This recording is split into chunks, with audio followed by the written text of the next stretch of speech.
Good morning.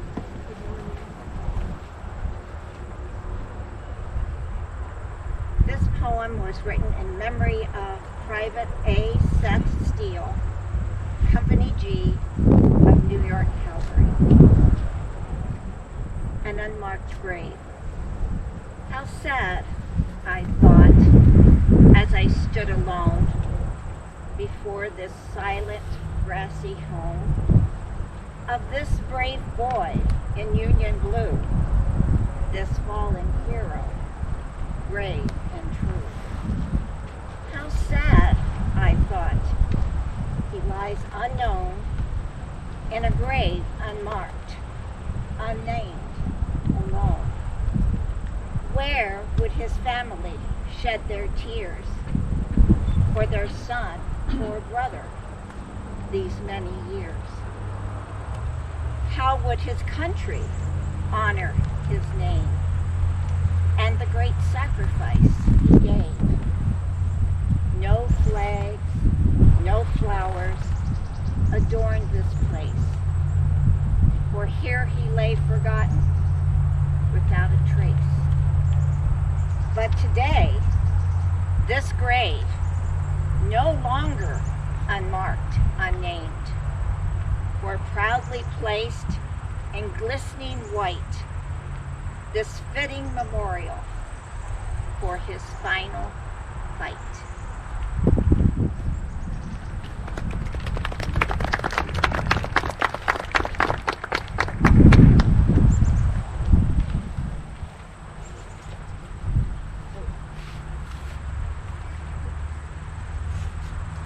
We will now have Lisle Village historian Jane, and are you pronouncing that correct? Noli? Correct. Okay, Jane.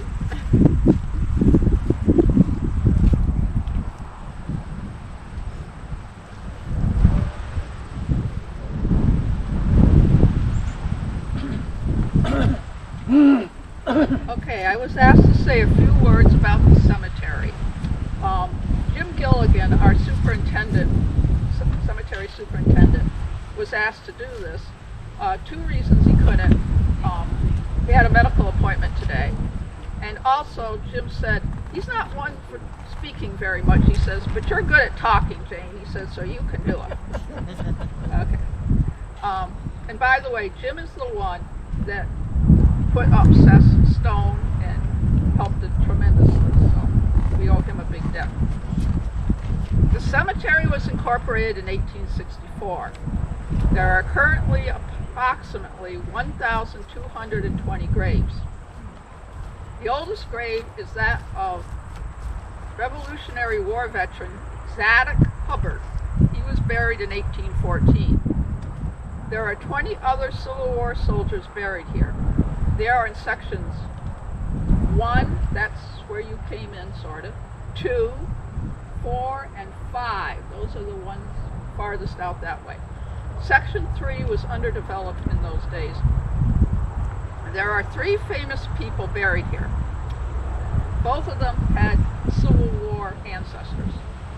And when you came in, you saw a tall obelisk, David Nicholson's monument. And then you come over a little bit and you'll see where the Curtis Browns are buried.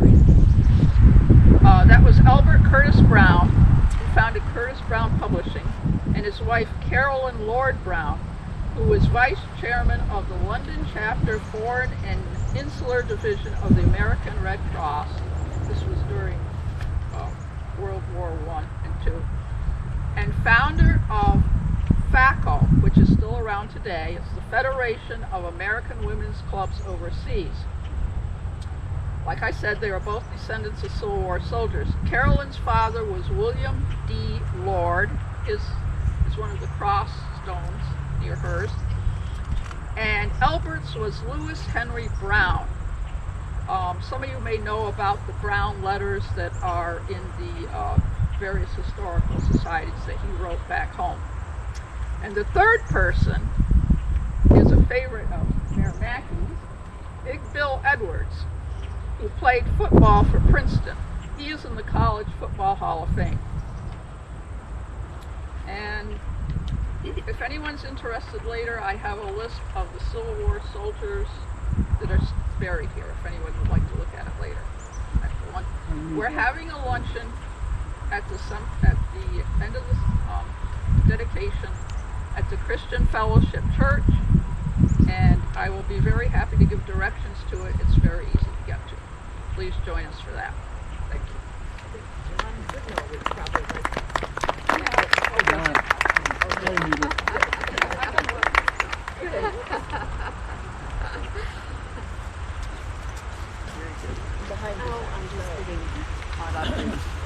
You know, I don't know how women did it with these dresses and stuff, I'm telling you. So no wonder they fainted in 80-degree weather. But anyways, thank you, Jane. Appreciate that. Researcher John Goodnow, who is also part of the 137th and a couple other, has done some extensive research on many Civil War veterans, and he is here to give us some remarks on private students. So, John.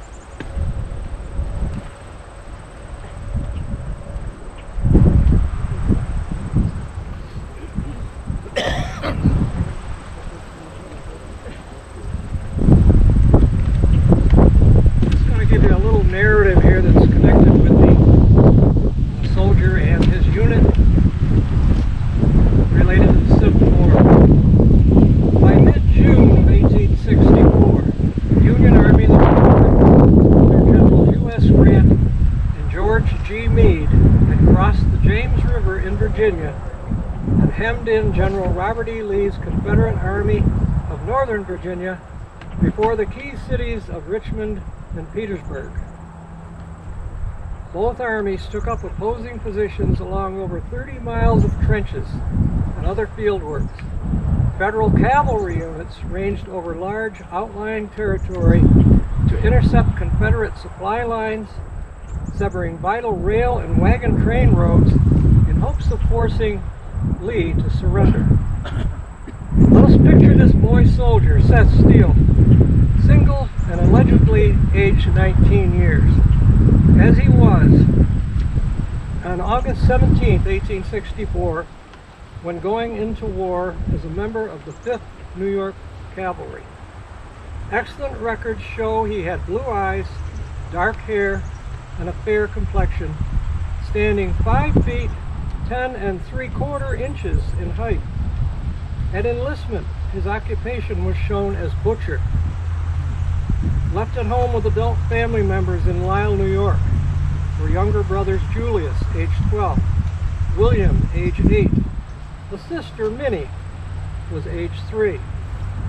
The main reason for his enlistment likely was the loss of an older brother, Edwin, who had served in Company K of the 50th Pennsylvania Infantry, who was killed in action during heavy fighting at Spotsylvania Courthouse, Virginia, in May, during heavy fighting there, just 3 months before Seth decided to join.